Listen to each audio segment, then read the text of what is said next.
Bonjour tout le monde, c'est Kim, bienvenue sur ma chaîne. Aujourd'hui j'avais super hâte de vous tourner une vidéo recommandation de lecture puisque c'est pour ça qu'on est là et c'est la mission principale de ma chaîne.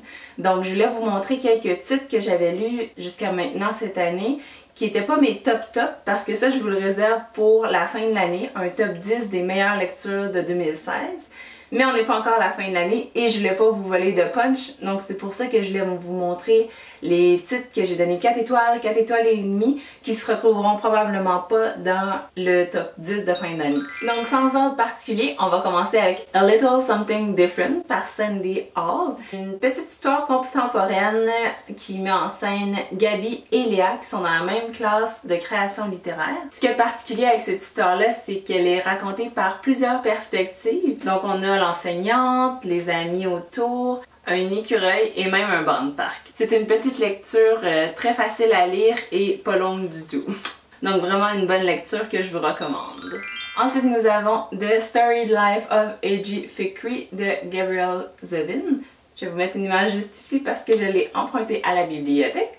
Je crois qu'il existe une version française. C'est l'histoire de A.G. Fikry, qui est un propriétaire d'une librairie de livres usagés. Il est sur le bord de toucher le fond lorsqu'un cadeau tombé du ciel sous forme d'un enfant va être déposé dans sa librairie. Donc c'est une mère qui a abandonné son enfant parce qu'elle voulait que son enfant grandisse au milieu des livres et qu'elle ne pouvait pas s'en occuper personnellement. J'ai trouvé que la grande force de ce livre-là, c'était les personnages qu'on avait l'impression de connaître, mais surtout leur relation entre eux. De plus, toutes les petites fleurs qu'ils envoyaient aux gens qui aimaient la littérature, comme quoi c'était des gens autour desquels on devrait s'entourer, et comme quoi le livre peut mobiliser et réunir toute une communauté ensemble. Le prochain livre dont je voulais vous parler a été écrit par Elizabeth Gilbert, auteure à succès que l'on connaît notamment pour le livre Manche-Prix M.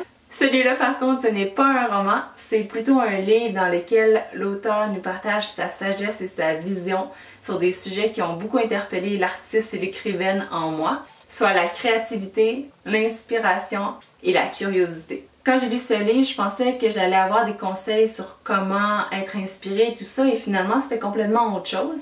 C'était vraiment la notion d'inspiration et de créativité qui était explorée par l'auteur en détail comme si c'était une chose tangible. C'était vraiment intéressant. J'ai jamais entendu personne parler de l'inspiration de cette manière-là. Je le recommande à tous les artistes ou écrivains ou gens qui cherchent l'inspiration. C'est une très bonne distraction.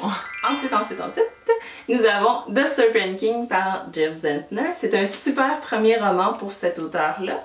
C'est l'histoire de Dill, Travis et Lydia qui vivent ensemble leur dernière année du secondaire à leur manière. C'était vraiment le fun de voir se développer leur relation d'amitié, malgré qu'ils soient les trois différents dans trois contextes de vie différents, quand ils sont ensemble, ils se sentent bien, ils parlent pas de leurs problèmes. Et c'est une histoire que je ne m'attendais pas à pleurer, mais j'ai laissé tomber quelques larmes. Je suis vraiment super sensible, mais il arrive un punch que je n'ai pas vu venir et qui a vraiment bouleversé tout le suivi du roman après ça. Puis finalement, en dernier lieu, nous avons My Lady Jane, écrit par 3 auteurs féminines, qui se trouvent à être Cynthia Ann, Brody Ashton et Jody Meadows. C'est un livre qui se trouve à être une réécriture de l'histoire d'Angleterre. Donc Lady Jane Grey qui a vraiment été reine d'Angleterre pendant 9 jours. Donc les auteurs ont voulu d'une façon très humoristique réécrire l'histoire d'Angleterre et de donner une fin un peu moins tragique à Lady Jane. Jane de son côté est plus intéressée par les livres que par le mariage. C'est une femme super intéressante, super forte et qui a des idées. Seul petit ennui, c'est que son mari, qui se trouve à être Gifford, peut se transformer en cheval. Les Étienne, un peu comme les animagus dans Harry Potter, ont la capacité de se changer en animal. Donc dans le cas de Gifford, il ne peut pas le contrôler. Dès l'aube, il devient un cheval et ce jusqu'à la tombée du soleil. Pas très pratique pour des nouveaux mariés. Donc ces 3 personnages principaux qui sont super attachants vont être pris au cœur d'une conspiration, évidemment bien malgré eux, afin de se faire voler le trône. Donc ils vont pouvoir mettre sur pied un plan de leur côté pour récupérer la couronne avant de perdre la tête. Très drôle, beaucoup d'aventures, j'étais vraiment beaucoup fébrile. Ça m'a donné le goût de lire d'autres livres du genre ou tout ce qui a rapport à la royauté. Je le recommande à tous ceux qui aiment les aventures et aussi avec un peu de magie ou les romans historiques. C'est tout pour ce top 5 de livres 4 étoiles. J'espère que vous avez apprécié. Laissez-moi savoir dans les commentaires quel livre vous a le plus plu ou celui que vous aimeriez essayer. Sur ce, si vous avez aimé cette vidéo, que vous aimeriez d'autres recommandations lecture, top 5, un thème et tout ça, likez celui-ci et moi je vous retrouve la semaine prochaine avec une nouvelle vidéo. Bye bye et bonne semaine lecture!